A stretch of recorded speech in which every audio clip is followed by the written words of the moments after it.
రాగాలు తీసిన రైతన్న నేడు గాయాల పాలాయనే రాజులే బతికిన రైతన్న నేడు దారిలే నోడాయనే రాగాలు తీసిన రైతన్న నేడు గాయాల పాలాయనే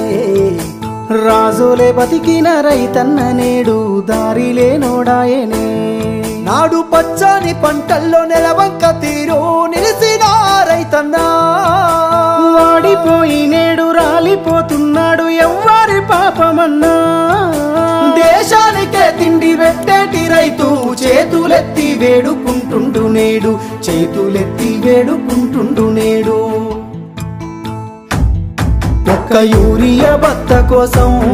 పడిగా పూలు కాస్తున్నాడు తన పంటను బతికించగా అయ్యో తండ్రాట పడుతున్నాడు ఒక్క యూరియా బత్త కోసం పడిగా